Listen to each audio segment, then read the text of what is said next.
The centerpiece roses had started to wilt by the time I finally accepted they weren't coming. I'd arranged them this morning, 70 pink roses, one for each year of my life, their petals perfect then, now curling at the edges like my hope. The dining room table stretched before me, set for 6 with the good china, the crystal glasses catching the light from the chandelier that Robert and I had hung 35 years ago. My phone buzzed for the 4th time in an hour. Another excuse. Another urgent matter that somehow trumped their mother's milestone birthday. David's text was clinical: "Mom, client emergency. Rain check." Sarah's voicemail was tearful but distant: "I'm so sorry, the baby's fever spiked." Michael hadn't even bothered with details, just, "Stuck at work, you understand." And Lisa? Lisa had gone silent after her morning promise to be there for sure. I set the phone face down on the lace tablecloth and stared at the feast growing cold. Prime rib, perfectly cooked and sliced, the way Robert used to carve it when the children were young. Roasted vegetables in the serving dishes we'd received as wedding gifts. A chocolate cake, my grandmother's recipe, with 70 candles I'd lit an hour ago, their wax now pooling on the frosting like tears. The silence in this house had never felt so complete. Every empty chair seemed to mock me. David's chair, where he used to sit and tell us about his law cases. Sarah's place, where she'd once drawn pictures on napkins while we talked. Michael's seat, where he'd wolfed down seconds and thirds before rushing off to play. Lisa's corner spot, where she'd always curled up like a cat, picking at her food and chattering about her friends. I rose slowly, my reflection catching in the mirror across the room. 70 years old today, wearing the navy dress I'd bought specially for this occasion, my hair done at the salon this morning. I'd felt so hopeful then, chatting with Bernice about how excited I was to celebrate with my children. The woman in the mirror looked like a stranger now, foolish, forgotten, utterly alone. The candles were burning low, their flames dancing in the draft from the old windows. I should blow them out, I thought. Make a wish. But what did I have left to wish for? That they'd call back? That they'd remember the woman who'd given them everything? That they'd care enough to show up for the woman who'd never missed a single one of their birthdays, graduations, or celebrations? I moved to the head of the table, where Robert used to sit. His chair had been empty for 3 years now, but tonight it felt like a presence rather than an absence. He would have been furious with them. "Maggie," he would have said, "you raised them better than this." But had I? Had I raised them to take me for granted, to assume I'd always be here, always understanding, always forgiving? The grandfather clock in the hallway chimed 9 times. 3 hours I'd waited. 3 hours of checking my phone, adjusting the place settings, keeping the food warm. 3 hours of making excuses for them in my own mind, the way I'd done for decades. They're busy, I'd tell myself. They have their own lives. But tonight, something had shifted. Tonight, I couldn't find the grace to excuse them. I leaned over the cake, my face illuminated by the dying flames. The wish came to me. Then, not born of hope but of something harder, colder. I wished for the strength to stop being taken for granted. I wished for the courage to show them what it felt like to lose something precious. I wished for the wisdom to know my own worth. I blew out the candles, all 70 at once, and the room plunged into twilight. In the darkness, I could hear the house settling around me, the same sounds it had made for 35 years, but tonight they seemed different. Tonight, they sounded like a goodbye. I walked to the living room and opened my laptop, the screen's glow harsh in the dim room. My fingers hovered over the keyboard for a moment before I typed the words that would change everything: how to sell a house fast. The cursor blinked back at me, waiting. I clicked search, and something inside me that had been soft for 70 years finally hardened into resolve. That laptop screen reminded me of another computer, decades ago, when Robert and I had first designed this house. I closed my eyes and let the memories wash over me, not because I wanted to dwell in the past, but because I needed to remember exactly what I was about to lose, and why it mattered. It was 1989 when we broke ground. I was 35, pregnant with Lisa, and Robert was just starting his contracting business. We'd spent months at the kitchen table of our cramped apartment, sketching floor plans on graph paper, dreaming of the life we'd build inside these walls. I'd been working as a junior architect then, my portfolio growing, my career showing promise. But the house became my masterpiece instead. I remember the exact moment I knew I'd sacrifice my career for this dream. Robert had asked me to design the perfect family kitchen, and I'd drawn this room, this very room where I'd sat alone tonight. Wide enough for all of us to cook together, with a breakfast nook where homework could be spread out, and sight lines to the living room so I could watch the children while I worked. I'd incorporated everything I'd learned about space and flow and light, pouring my architectural training into creating something that would nurture a family. The dining room had been my pride. I'd insisted on the bay window facing east, knowing How the morning light would dance across the table during family breakfasts. I'd selected the hardwood floors myself, choosing oak that would age beautifully, that would survive decades of dropped toys and spilled juice and running feet. Robert had laughed at my precision, but he'd installed every board exactly where I'd specified. When David was born, I'd already been working part-time, trying to balance motherhood with my career. But when Sarah came along 2 years later, the juggling became impossible. Take a break, Robert had said gently. The house needs you. The children need you. My business is doing well, we can manage. So I'd put my drafting tools away, telling myself it was temporary. The temporary break lasted 31 years. I'd thrown myself into homemaking with the same intensity I'd once applied to architectural projects. Every birthday party was an elaborate production staged in the living room I'd designed. Every Christmas morning was a carefully choreographed celebration around the tree that stood in the corner I'd planned specifically for holidays. Every family dinner was served on the table I'd positioned to catch the chandelier's light just so. The children had grown up taking it all for granted, the perfectly organized playrooms, the spotless kitchen where warm cookies appeared as if by magic, the birthday parties that other mothers complimented but never understood the hours of planning behind. They'd never seen the architectural drawings I'd kept in my desk drawer, the evidence of the career I'd abandoned to create their perfect childhood. When Michael was born, I'd converted my old office into his nursery. Where I'd once had a drafting table, I'd put a changing table. Where I'd once had my reference books, I'd installed toy shelves. The transformation had been complete, architect to mother, career woman to homemaker, individual to family support system. Robert had understood the sacrifice, even if he'd never said it outright. He'd catch me sometimes, standing in doorways I'd designed, and he'd get this look, part admiration, part guilt. You could go back, he'd say occasionally. When they're older. But older never came. There was always someone who needed me more than I needed my own dreams. The house had been my canvas instead. Every room told the story of my family's growth. The basement playroom where David had built his first legal arguments during mock trials. The kitchen island where Sarah had learned to bake, flour dusting surfaces I'd designed for exactly that purpose. The workshop where Michael had built his first invention, and the window seat where Lisa had curled up with book after book. I'd been the invisible architect of their happiness, designing not just spaces but experiences.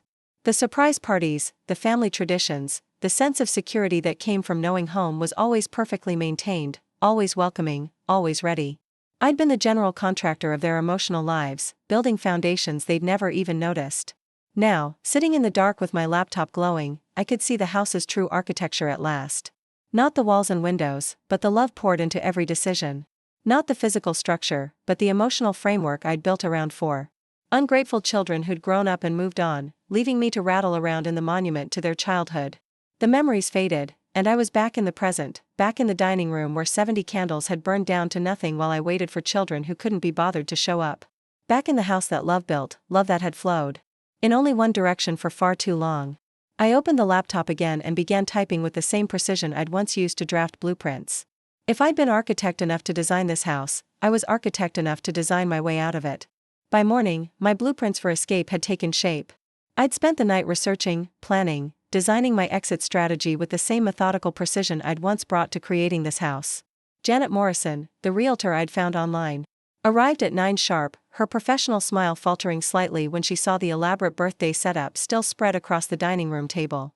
Quite a celebration, she said diplomatically, not asking why the cake remained uncut, the candles now cold puddles of wax. It would have been, I replied, clearing plates with steady hands. Instead, it became something else entirely. Janet proved to be exactly what I needed, efficient, direct, and respectfully incurious about my motivations.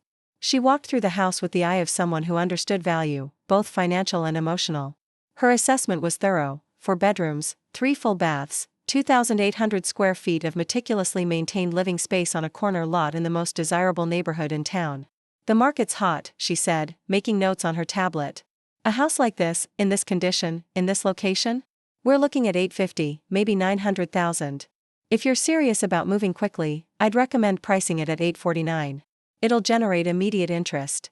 $849,000. I repeated the number in my head, letting it sink in.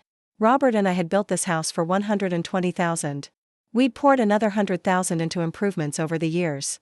The equity represented decades of careful financial planning, of choosing the mortgage payment over vacations, of investing in our future rather than our present. Our future. The irony was sharp. We'd built equity for our children's inheritance. And now that inheritance was about to become my independence.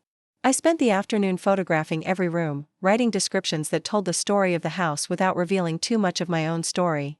Chef's kitchen with custom cabinetry. And granite countertops, perfect for family gatherings. Formal dining room with bay window and original hardwood floors, ideal for special occasions. Master suite with walk-in closet and ensuite bathroom, designed for comfort and privacy. Each photograph was a goodbye. The kitchen where I'd cooked thousands of meals. The living room where I'd wrapped thousands of Christmas presents. The family room where I'd hosted hundreds of birthday parties, sleepovers, and celebrations. The rooms where I'd raised 4 children who couldn't find time for their mother's 70th birthday. Janet uploaded the listing while I watched, her fingers flying across the keyboard as she entered the details that would transform my home into a commodity. Property tax information, square footage, lot size, school district ratings, all the practical details that would matter to strangers but told nothing of the love that had shaped every corner of the space. It goes live at 6, she said, closing her laptop. I expect we'll have calls within the hour. Properties like this don't stay on the market long. After she left, I sat in the kitchen I'd designed 35 years ago, drinking tea from the china I'd inherited from my mother. The afternoon light slanted through the windows exactly as I'd planned, warm and golden, turning the room into the sanctuary I'd envisioned when I'd first drawn these walls on graph paper. At 6 o'clock, I refreshed the real estate website and found my house staring back at me, a professional photograph showing the front exterior, the mature landscaping, the curved walkway that led to the door where my children had once run to greet me after school. The description read like poetry: stunning family home in prestigious Maple Grove neighborhood, lovingly maintained and ready for new memories. New memories. The phrase caught in my throat. This house had been nothing but memories for years. Now, memories of a family that had grown up and moved on, leaving me as the sole curator of their childhood. Maybe it was time for new memories, even if they wouldn't be mine. The first call came at 6:47. A young couple, Janet reported, pre-approved for financing and available to view the house tomorrow. The second call followed 10 minutes later. Then, another. By 8 o'clock, Janet had scheduled 5 showings for the weekend. This is unusual, she admitted when she called with the update. I've never had this level of immediate interest. The listing's been shared on social media. Apparently, word is spreading about the beautiful family home with the mysterious seller. Mysterious seller. If only they knew. If only they understood that the mystery wasn't why I was selling, but why it had taken me so long to recognize my own worth. I went to bed that night in the master bedroom I'd designed for Robert and me, surrounded by the furniture we'd chosen together, the art we'd collected, the photographs that chronicled our life and the lives of our children. Tomorrow, strangers would walk through these rooms, imagining their own lives within these walls. They would see potential where I now saw only the past. And somewhere in the city, for adults who had once been my world were going about their evening routines, unaware that their childhood home, and their inheritance, had just become available to the highest bidder. The first call came at 6:23 a.m., 3 days after the listing went live. I was in the kitchen, making coffee in the same pot I'd used for decades, when David's name appeared on my phone screen. I let it ring 4 times before answering, a small rebellion that felt surprisingly satisfying. Mother. His voice was tight, controlled, the tone he used in court when he was angry but trying to maintain professional composure. I need to speak with you immediately. Good morning, David. How lovely to hear from you. I kept my voice deliberately light, cheerful even. I wasn't expecting to hear from you so soon after my birthday. A pause. I could practically hear him grinding his teeth. I'm calling about the house. Mrs. Patterson from next door called Jennifer last night. She said there's a for sale sign in your yard. Mrs. Patterson. Of course. The neighborhood watch captain who knew everyone's business. Before they knew it themselves. I'd always found her intrusive, but today I was grateful for her gossipy nature. That's correct, I said, taking a sip of coffee. The listing went live Tuesday evening. We've had wonderful interest already. You can't be serious. The control was slipping from his voice now. This is our family home. You can't just decide to sell it without consulting us. I wasn't aware I needed your permission to sell my own property. I opened the laptop and pulled up the listing, noting with satisfaction that the view count had climbed to over 3,000. The house is in my name, David. Has been since your father passed. That's not the point. This is where we grew up. This is our inheritance, your inheritance. The word came out sharper than I'd intended. How interesting. 3 days ago, you couldn't find time to celebrate your mother's 70th birthday, but now you're concerned about your inheritance. Before he could respond, I ended the call. My hands were shaking slightly, but not from fear. From liberation. For the first time in my adult life, I'd hung up on one of my children. It felt extraordinary. Sarah called 20 minutes later, her voice thick with tears. "Mom, please tell me it's not true. Please tell me you're not really selling the house." Sarah's tears had always been my weakness. From childhood, she'd learned that crying could melt my resolve, could make me forget her transgressions and focus on her pain. But today, her tears felt manipulative rather than genuine. "I'm selling the house, sweetheart. I've already had several serious inquiries." "But why?"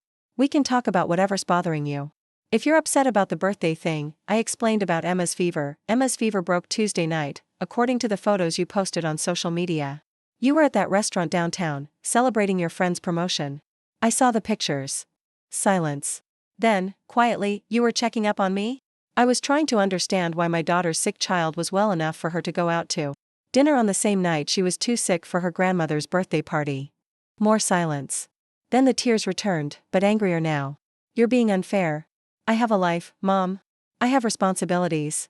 I can't drop everything just because." "Just because what, Sarah? Just because your mother turned 70? Just because?" She spent all day cooking and decorating and hoping her children would care enough to show up. "You're being dramatic. It's just a birthday. Just a birthday." I closed my eyes and felt something cold and final settle in my chest. "You're right. It was just a birthday. And this is just a house. I'm sure you understand." I hung up on her too. Michael's call came during lunch. No preamble, no pleasantries, just his voice, tight with financial panic. "Mom, you need to take that house off the market. Now." "Hello, Michael. How are you? How's the family? This isn't a joke. Do you have any idea what you're doing? That house is worth almost $1 million. That's our kids' college funds. That's our retirement security. Our retirement security. Our kids' college funds. Everything was ours when it came to my assets, but it had been yours when it came to my birthday celebration. I'm very aware of the house's value, Michael. $849,000, to be precise. Janet thinks we might get higher offers in a bidding war." "Janet? Who the hell is Janet?" "My realtor. Lovely woman. Very professional. She scheduled 3 showings for tomorrow." "You're making a mistake. You're 70 years old, Mom. You're not thinking clearly. Houses like this don't come on the market in this neighborhood. Once you sell it, you'll never get it back." "You're right. I'll never get it back. But I've been rattling around in here alone for 3 years since your father died, and none of you have seemed particularly concerned about my well-being. Now, suddenly you're interested in my living situation? That's not fair. We all have our own lives, our own problems. The business is struggling, Mom. You were counting on inheriting this house to solve your business problems. How interesting. What were you counting on to solve your mother's loneliness problems?" He hung up on me that time. Lisa waited until evening to call, her voice small and confused. "Mom? David called me. He said you're selling the house." Lisa was my baby, my soft-hearted one. If any of them could reach me, it would be her. But even as I felt the familiar tug of maternal protection, I forced myself to remember the empty chair at my birthday table, the silence where her voice should have been. "I am, sweetheart. I'm selling the house." "But, why? I don't understand. Are you okay? Are you sick? Am I sick?" The question was so loaded I almost laughed. Was I sick of being taken for granted? Was I sick of being the family's unpaid caretaker, emotional support system, and financial safety net? Was I sick of loving people who couldn't find time for me until their inheritance was threatened? "I'm fine, Lisa. I'm just ready for a change. But this is our home. This is where all our memories are. Your memories are in your heart, not in these walls. And my memories? Well, my memories have been lonely for quite some time." I could hear her crying softly. "I'm sorry about your birthday. I wanted to come, but Jake had that work thing, and I couldn't find a babysitter, and, Lisa, you're 32 years old. You have a husband, 2 children, and a job. You don't need to explain your choices to me. But I don't need to live with the consequences of those choices anymore." After I hung up, I sat in the living room I'd designed for family gatherings, surrounded by the furniture I'd chosen for comfort and conversation. The phone stayed silent for the rest of the evening, but I knew this was just the beginning. 4 adult children who had been too busy to call their mother for weeks had suddenly found time to call her 4 times in one day. The difference was illuminating.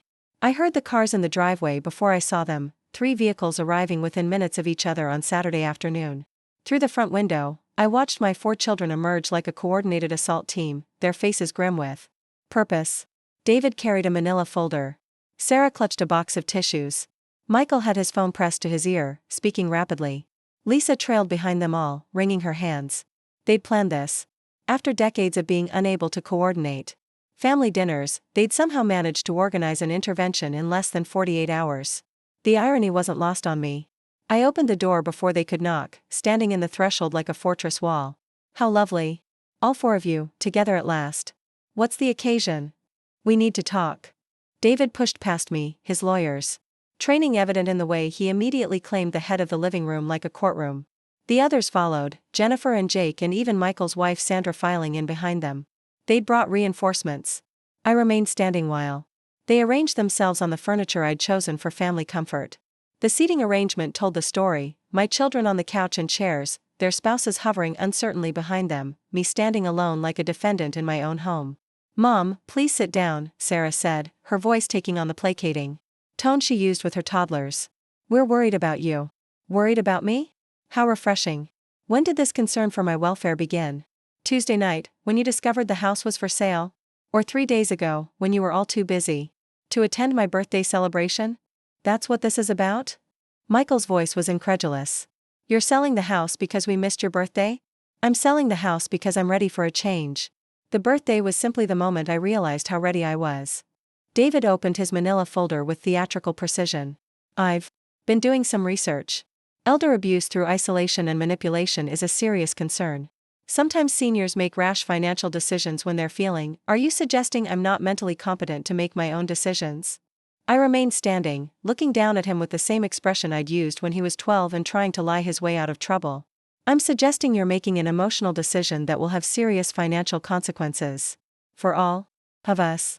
There it was. The truth, finally spoken aloud. For all of us. Their concern wasn't about my mental health or my living situation or my happiness. Their concern was about their inheritance. Let me share some research of my own, I said, walking to the desk where I'd kept my own manila folder. I've been documenting things for quite some time.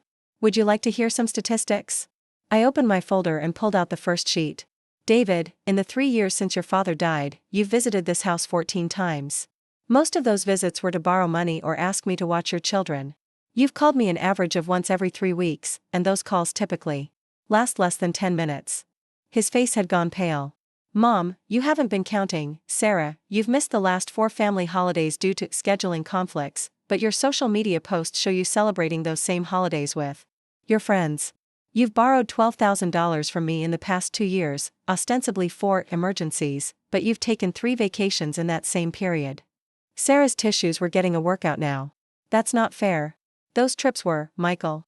You've asked me to co-sign 2 business loans totaling $60,000. When I expressed concern about the risk, you told me I was being unsupportive and negative. You've missed every birthday, holiday, and family gathering for the past 18 months. Michael's phone had stopped ringing.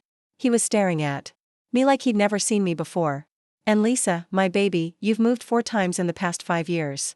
Each time, you've asked me to help with deposits, moving expenses, and furniture. Each time, you've promised to pay me back soon. The total amount is approaching $20,000. The room was silent except for the sound of Sarah's crying. I continued reading from my carefully documented notes. In the past year, you've contacted me 73 times. 61 of those contacts were requests for money, babysitting, or other assistance. 12 were obligatory holiday or birthday calls. 0 were inquiries about my well-being, my happiness, or my needs. I closed the folder and looked at each of them in turn. So please, tell me more about the sudden concern for my mental health and welfare. Jennifer, David's wife, spoke first. Mrs. Wilson, we understand you're upset, but selling the house won't solve anything. You'll just end up lonely somewhere else. I'm already lonely, Jennifer. I've been lonely for 3 years, rattling around in this house built for a family that no longer exists. The difference is, now I'll be lonely in a place I've chosen, instead of lonely in a place that reminds me daily of what I've lost. What you've lost? Lisa's voice was small, hurt. We're still your family. We still love you. Do you? When was the last time any of you called just to talk? When was the last time you visited without needing something? When was the last time you considered my feelings before making your plans? The questions hung in the air like accusations. Because they were accusations. 35 years of accumulated grievances, finally given voice. This is about the birthday, David said finally. You're having some kind of breakdown over a birthday party. This is about a pattern, David. The birthday was just the final confirmation of what I've suspected for years, that you see me as a resource, not a person. That you value what I can provide, not who I am. I walked to the window and looked out at the yard Robert and I had landscaped together. The house sells Monday. I have 3 serious offers, and one of them is full asking price. I suggest you all find time in your busy schedules to say goodbye to your childhood home. Behind me, I heard them whispering urgently among themselves. Planning their next strategy, no doubt. Discussing how to handle their unstable mother and her inconvenient decision to value herself. When I turned back, they were all watching me with expressions I'd never seen before. Not the familiar looks of casual dismissal or benign neglect. This was different. This was the look of people who had just realized they'd been taking something precious for granted, and it was about to be taken away. Good. It was about time. The young couple arrived at 10 sharp Monday morning, their enthusiasm immediately apparent in the way they approached the front door, hand in hand, pointing at architectural details, their faces bright with possibility. Tom and Jennifer Chen. Janet had told me, first-time buyers, both teachers, pre-approved for a mortgage and desperately hoping to find a home before the school year started. They reminded me of Robert and me, 35 years ago. The same mixture of excitement and anxiety, the same careful way of moving through spaces that might become theirs, the same quiet conversations about whether they could afford the mortgage, whether the house felt right, whether they could imagine their future children playing in these rooms. Jennifer ran her hand along the kitchen counter I designed, her architect's eye cataloging the custom cabinetry, the carefully planned workflow, the way the morning light created perfect working conditions. The kitchen is incredible, she murmured to Tom. Look at this layout. Whoever designed this really understood how a family works. I felt a flush of pride, followed immediately by a pang of loss. Yes, I'd understood how a family worked. I'd understood it so well that I designed my entire life around that understanding. And now I was selling the physical manifestation of that knowledge to strangers who would appreciate it in ways my own family never had. The dining room gets the most beautiful light, I told them, leading them through the house I'd memorized. Inch by inch. Perfect for holiday dinners, family celebrations. Tom knelt to examine the hardwood floors, running his fingers along the grain. These are original, aren't they? The craftsmanship is incredible. My husband installed every board himself. We designed the house together, but he built it with his own hands. Jennifer looked up at me with sudden understanding. You're the architect.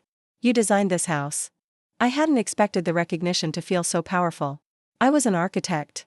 Long ago. This house was my last project. Your last project? Tom's eyebrows rose. Why last? I gestured around the rooms we were standing in. I poured everything I had into creating this home. By the time it was finished, I was needed here more than I was needed anywhere else. They exchanged a look, the kind of wordless communication that married couples develop. Jennifer spoke. First. We're both teachers. We've been talking about starting a family. This house, it feels like it was built for children. It was, I said simply. Every room, every detail. It was designed to nurture a family. As we finished the tour, I found myself hoping they would be the ones. Not because they were the highest bidders, though their offer was competitive, but because they saw the house the way I'd meant it to be seen. They understood its purpose, its potential, its heart.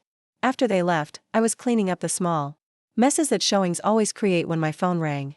Not one of my children this time, Mrs. Patterson from next door, her voice tight with disapproval. Margaret, I hope you know what you're doing. Your David called me this morning, asking questions about the buyers, about the neighborhood association, about whether we've had any problems with the house. He seemed very concerned about your decision-making. I felt a chill of understanding. What kind of questions, Eleanor? He wanted to know if I'd noticed any changes in your behavior, any signs that you might not be, well, that you might be getting confused. He asked if the house had any structural problems, any issues that might affect the sale. Sabotage. They were trying to sabotage the sale, to undermine my credibility with the neighbors and potentially with the buyers. I shouldn't have been surprised, David was a lawyer, after all. He understood how to build a case, how to plant seeds of doubt. I hope you set him straight, I said, keeping my voice level. Of course I did. I told him you were as sharp as ever, and that the house was in perfect condition. But Margaret, what's really going on? Why are you selling? Are you having money troubles? Money troubles. If only it were that simple. I'm fine, Eleanor. I'm just ready for a change. After I hung up, I sat in the living room and considered the implications. If David was making calls to the neighbors, what other steps was he taking? What other ways might my children try to interfere with the sale? The answer came sooner than I expected. Janet called just before noon, her voice carefully professional but tinged with concern. "Margaret, I've received some unusual inquiries about the house. Someone has been calling potential buyers, suggesting that the property might have undisclosed problems, that the seller might not be fully competent to make the sale. My children weren't just questioning my decision. They were actively trying to sabotage it." "I see. How are you handling these inquiries?"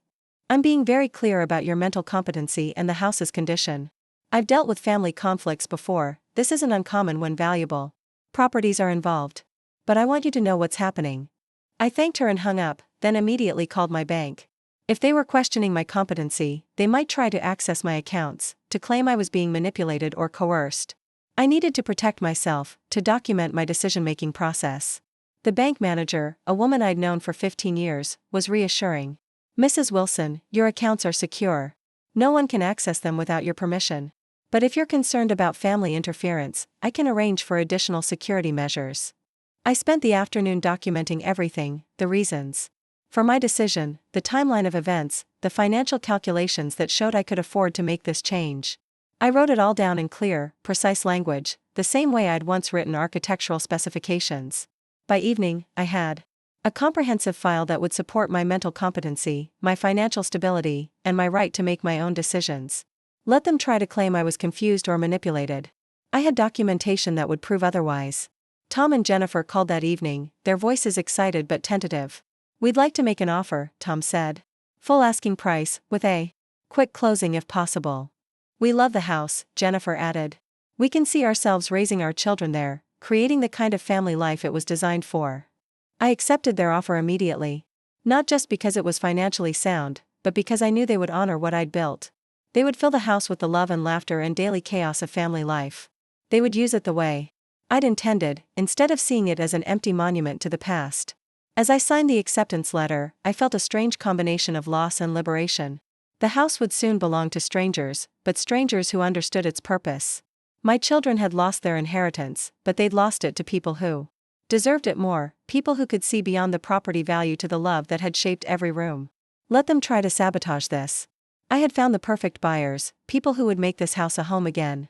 That was worth more than any amount of money, and certainly worth more than the approval of 4 adults who had forgotten how to value anything beyond their own convenience. The papers arrived on Thursday morning, served by a sheriff's deputy who looked embarrassed by his task. "Petition for guardianship and conservatorship," the header read, followed by my name and a list of allegations that made my hands shake with rage rather than fear. "Margaret Wilson, age 70, has recently exhibited signs of diminished capacity and poor judgment," the petition began. "She has made impulsive financial decisions without family consultation, including listing the family home for sale without apparent reason or necessity. They were trying to have me declared incompetent. My own children, the people I'd raised, nurtured, and supported through every challenge of their lives, were asking a court to strip me of my legal rights because I'd made a decision they didn't like." I sat in the kitchen I designed, reading through the allegations with growing disbelief. Subject has exhibited social withdrawal, emotional instability, and concerning changes in behavior. Social withdrawal? I'd been alone for 3 years because none of them visited. Emotional instability? I'd finally stood up for myself after 7 decades of putting others first. Concerning changes in behavior? I'd stopped being a doormat. The petition was signed by all 4 of my children, but David's legal language was evident in every carefully crafted phrase. They'd hired a lawyer, using money from their father's life insurance policy, money I'd insisted they keep as a safety net. Now they were using that safety net to build a cage around me. I called Patricia Chen, the elder law attorney I'd researched after my conversation with the bank manager. Her voice was calm, professional, and reassuring. "Mrs. Wilson, these petitions are more common than you might think. Adult children often panic when elderly parents make major changes, especially when inheritance is involved. Can they win? Can they actually take away my rights? Not based on what you've told me. The burden of proof is high, and the evidence needs to be compelling. Making a rational decision to sell your own home doesn't constitute diminished capacity, even if your children disagree with the decision." We scheduled a meeting for the next morning, and I spent the evening gathering my documentation. Bank statements showing my financial stability. Medical records from my recent physical. Letters from friends attesting to my mental clarity. The detailed notes I'd kept about my children's behavior. The real estate documents showing the reasoned, professional approach I'd taken to selling the house. Patricia's office was in a converted Victorian house, her conference room lined with law books and family photographs. She was perhaps 45, with kind eyes and the efficient manner of someone who'd fought many battles on behalf of seniors, whose families had underestimated them. "Your documentation is excellent," she said, reviewing my files. "You've approached this sale methodically, with clear reasoning and proper professional advice. Your financial records show no signs of confusion or manipulation. Your medical records are clean. This case is actually quite weak." "Then why do I feel so violated?" "Because you are being violated. Your children are using the legal system to try to override your autonomy because they don't like your decision. It's a form of emotional abuse, frankly." The hearing was scheduled for the following Tuesday. I spent the weekend preparing, rehearsing my testimony, gathering additional witnesses. Dr. Martinez, my physician of 15 years, agreed to testify about my mental capacity.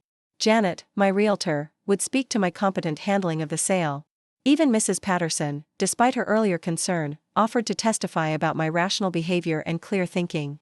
The morning of the hearing, I dressed in my best suit, navy blue, professional, the kind of outfit I'd worn to architectural presentations decades ago. I wanted to look competent, successful, in control. Because I was all of those things, regardless of what my children claimed. The courtroom was smaller than I'd expected, but the weight of the proceeding was enormous. My 4 children sat on one side with their attorney, a sharp-dressed man who looked like he charged by the hour. I sat on the other side with Patricia, feeling like a criminal defendant in a case where my crime was valuing myself. Their lawyer presented his case first, painting a picture of a confused elderly woman making irrational decisions. He called David to the stand, who testified about my sudden decision to sell the house, my refusal to discuss the matter with family, my erratic behavior following my birthday. Sarah testified about my emotional instability and social withdrawal. Michael spoke about my impulsive financial decisions and lack of consideration for family consequences. Lisa, my baby, cried as she described her concern for my well-being and her fear that I was being manipulated. Their testimony was a masterclass in manipulation, taking my newfound strength and reframing it as weakness, taking my independence and presenting it as confusion, taking my self-advocacy and calling it instability. When it was my turn, I stood and walked to the witness stand with my head high. Patricia asked me to explain my decision to sell the house, and I spoke clearly and calmly about my reasoning. The financial benefits of downsizing. The emotional burden of maintaining a large home alone. The desire to control my own living situation rather than becoming a burden on my children. "Mrs. Wilson," Patricia asked, "do you understand the value of your home?" $849,000. "I've accepted a full price offer from a pre-approved buyer." "Do you understand the financial implications of this sale?" "Completely. After paying off the remaining mortgage and closing costs, I'll net approximately $760,000. Combined with my other assets, this will provide complete financial security for the rest of my life." "Have you been coerced or manipulated in any way?" "No. This decision is entirely my own." Dr. Martinez testified about my excellent cognitive health. Janet described my professional, informed approach to the sale. Mrs. Patterson spoke about my rational behavior and clear thinking in all our interactions. Judge Harrison, a woman perhaps my own age, listened to everything with the patience of someone who'd seen many family conflicts play out in her courtroom. When the testimony was finished, she asked me to stand. "Mrs. Wilson, I've heard your children's concerns, and I've heard your response. I've reviewed your medical records, your financial documentation, and your testimony. I find no evidence of diminished capacity, no signs of coercion or manipulation, and no indication that you lack the mental competency to make your own decisions." She looked at my children, her expression stern. "The fact that you disagree with your mother's decision does not make it an incompetent decision. The fact that her choice affects your inheritance does not give you the right to override her autonomy."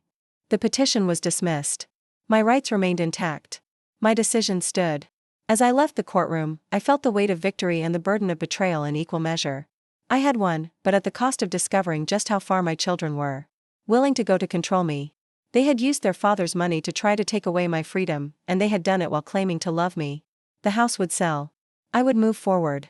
And I would never forget the lesson they'd taught me about the difference between love and ownership. The closing was scheduled for Friday morning, exactly 1 month after my lonely birthday dinner.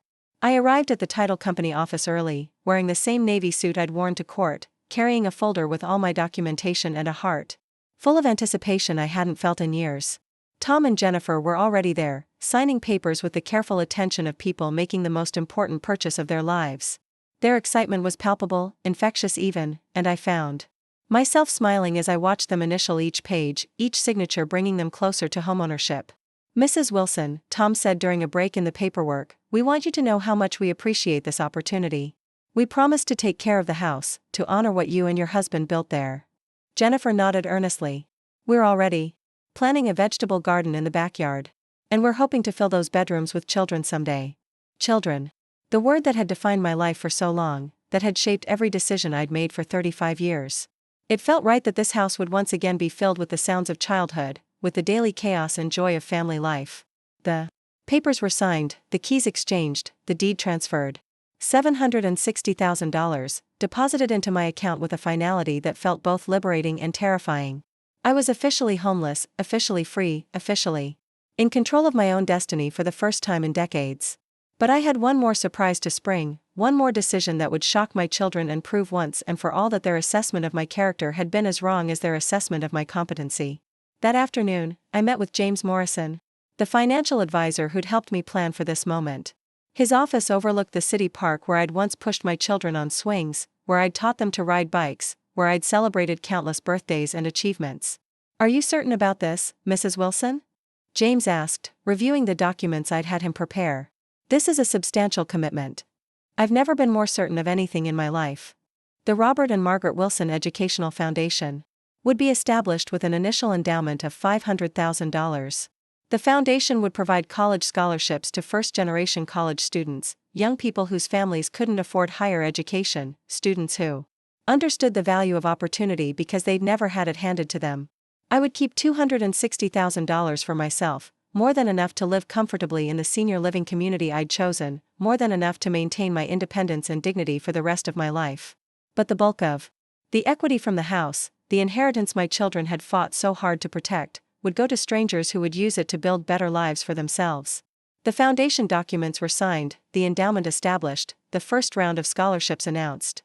By evening, the local newspaper was calling for a quote about my generous contribution to education. By morning, the story would be public knowledge. I spent that evening in a hotel room, surrounded by the boxes I'd packed from the house, waiting for the phone to ring. It didn't take long. David called first, his voice tight with controlled rage. "I can't believe you did this. $500,000? To strangers? To students who will use it to build better lives." "Yes. That was our inheritance. That was our children's college funds. Your children are welcome to apply for the scholarships if they meet the criteria. First-generation college students from low-income families. Do they qualify?" Silence. His children were third-generation college students from an upper-middle-class family. They would never qualify for need-based assistance. "You're being vindictive," he said finally. "I'm being generous. There's a difference." Sarah called 20 minutes later, her voice shaking with tears and anger. "How could you do this to us? How could you give away Dad's legacy to strangers?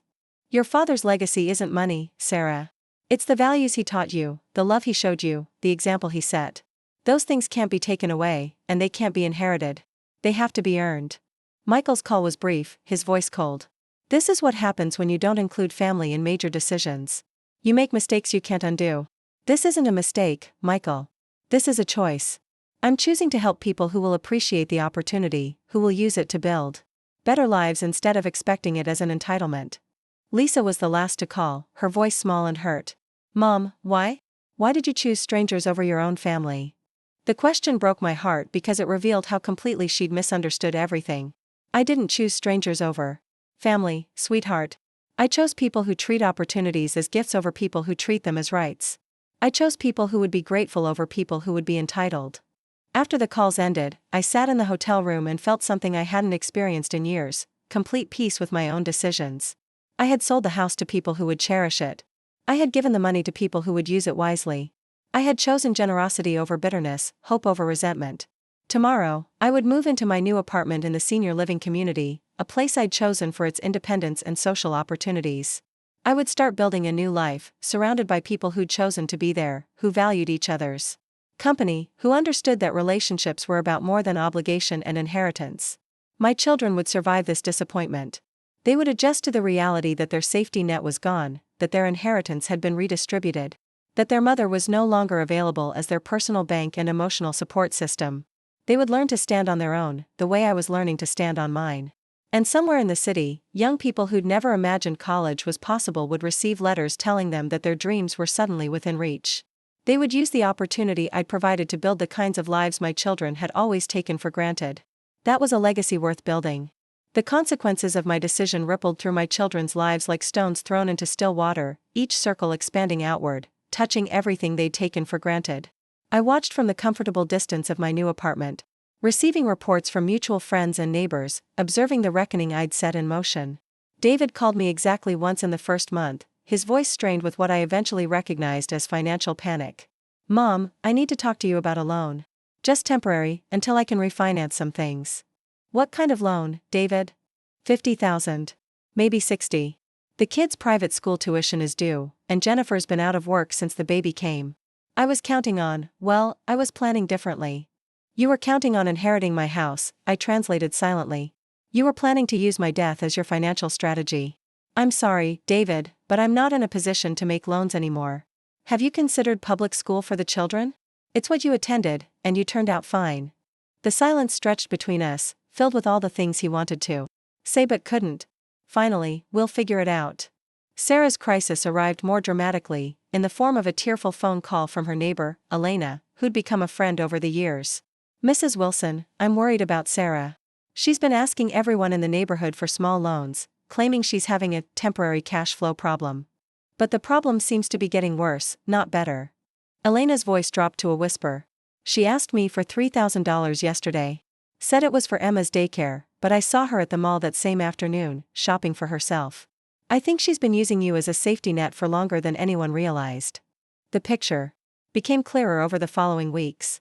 Sarah had been living beyond her means for years, using my occasional emergency loans to maintain a lifestyle she couldn't afford. Without that safety net, her financial house of cards was collapsing. The expensive clothes, the luxury car, the constant dining out, all of it had been subsidized by my willingness to help when she claimed to be struggling. Michael's reckoning came in the form of his business partner, who called me directly. "Mrs. Wilson, I hope you don't mind my reaching out, but Michael mentioned you might be willing to invest in our expansion." "I'm not sure what gave him that impression," I replied carefully. "He said you'd recently come into some money from selling your house, and that you were looking for investment opportunities. He suggested you might be interested in helping us open a second location." Even after everything, Michael was still trying to access my money, still operating under the assumption that my resources were his to plan around. I explained politely that I wasn't interested in business investments, and I could hear the confusion in his partner's voice as he realized that Michael's family funding source had dried up. Lisa's struggles were the hardest to watch, because they felt the most genuine. She called me one evening, not asking for money but simply crying. "Mom, I don't know what to do. Jake's been laid off, and I can't afford the rent on my salary alone. I know I can't ask you for help anymore, but I don't know where else to turn." For the first time since I'd moved out, I felt the pull of my old patterns.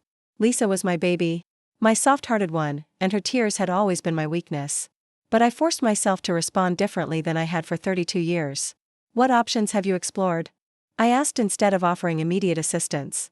"Options? Have you looked into less expensive housing? Have you considered roommates? Have you applied for assistance programs?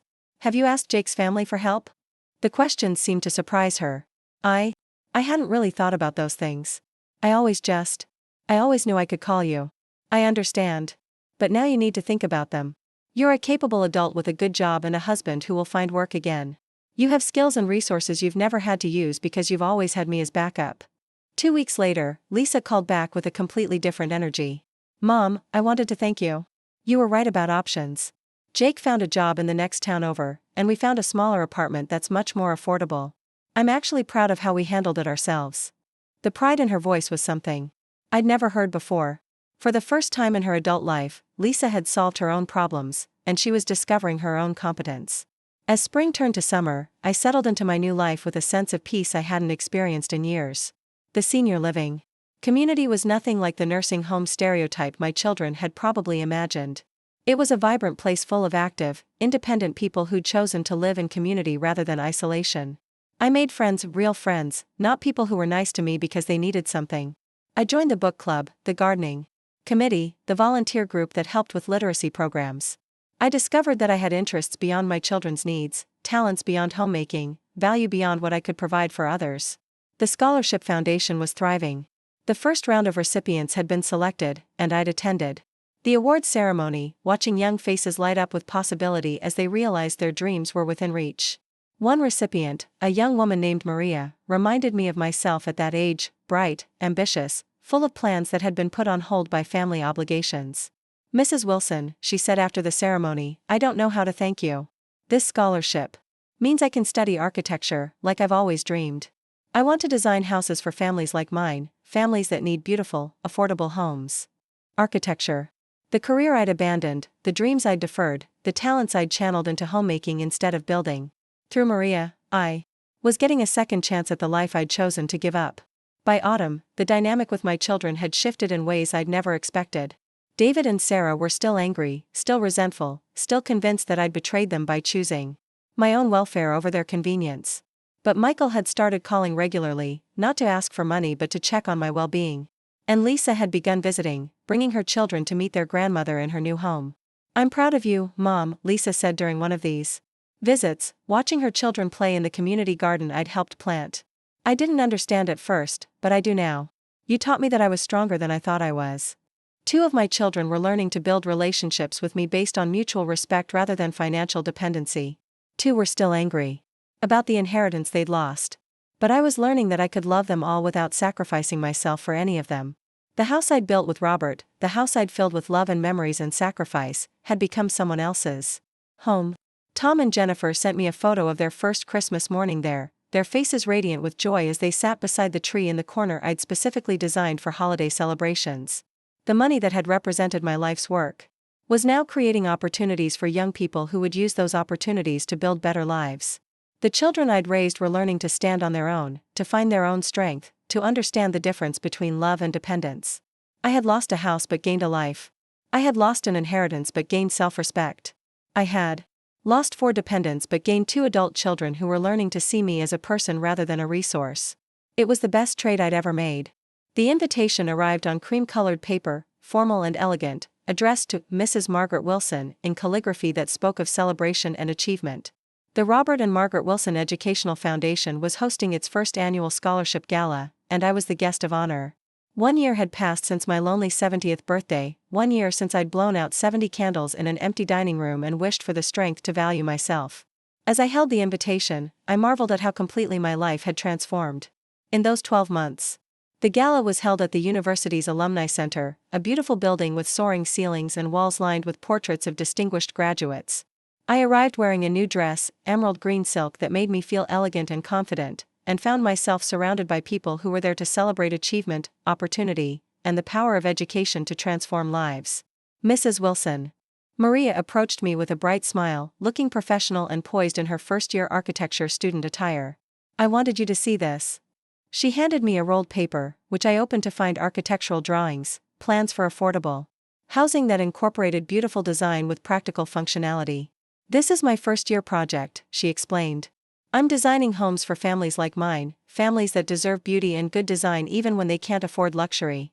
I kept thinking about what you said about your house being designed for family life, and I wanted to create something similar for people who need it most."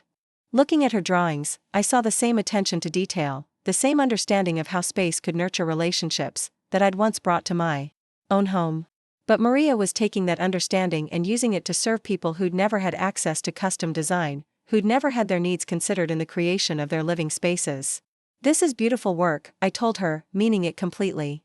"Your families are going to be so fortunate to live in spaces you've designed with such care." The evening's program included speeches from scholarship recipients, updates on the foundation's progress, and recognition of the donors who'd made it all possible.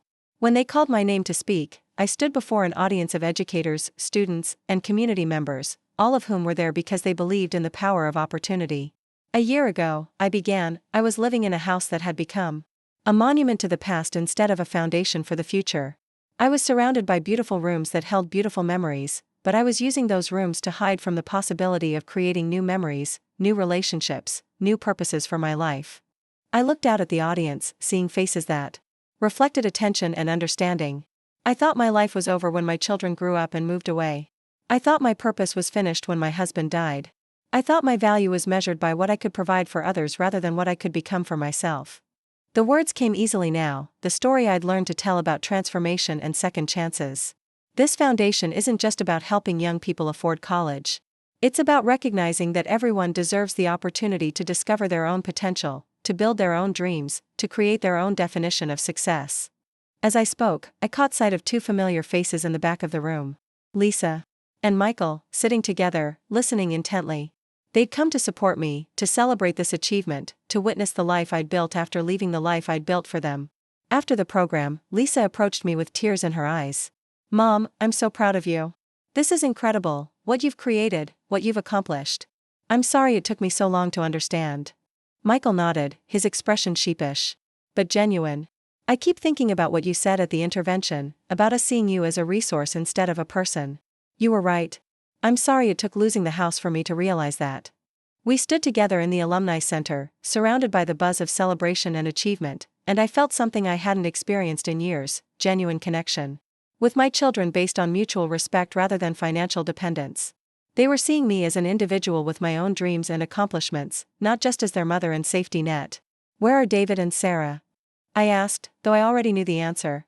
"Still angry," Lisa said quietly. "Still convinced you betrayed them. But Michael and I have been talking, and we think they'll come around eventually. When they're ready to see you as more than what you can provide for them." I nodded, feeling surprisingly at peace with their absence. I'd learned that I could love my children without requiring their approval, that I could maintain relationships with those who were willing to grow while setting boundaries with those who weren't ready to change. The following week, I received a letter that brought everything full circle. Tom and Jennifer had written to thank me for the house, but more than that, to share their news. Jennifer was pregnant with their first child, a daughter they planned to name Margaret in my honor. "We know you designed this house for family life," Jennifer wrote, "and we wanted you to know that it's about to fulfill that purpose once again. Little Margaret will grow up in the rooms you planned, surrounded by the love you built into every detail." I sat in my apartment, holding the letter, and felt the profound satisfaction of a life well lived. The house I'd created with Robert was nurturing a new family. The money I'd earned through decades of careful planning was creating opportunities for young people who would use them wisely. The children I'd raised were learning to build adult relationships based on mutual respect rather than obligation. My 71st birthday was celebrated not with lonely hope but with genuine joy. The residents of my senior living community threw a party in the common room, complete with a cake made by the baking club and decorations created by the crafts committee. Maria sent flowers from her architecture program. Lisa and Michael called with warm wishes and promises to visit soon.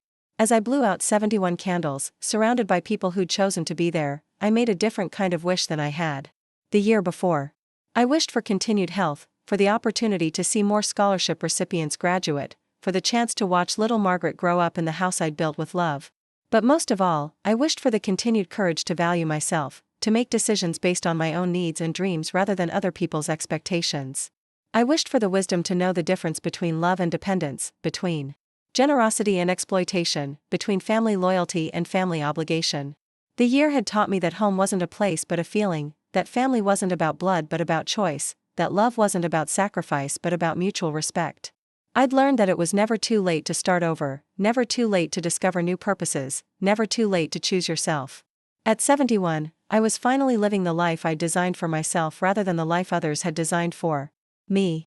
I was finally the architect of my own happiness, the general contractor of my own destiny, the interior designer of my own dreams. And it was beautiful.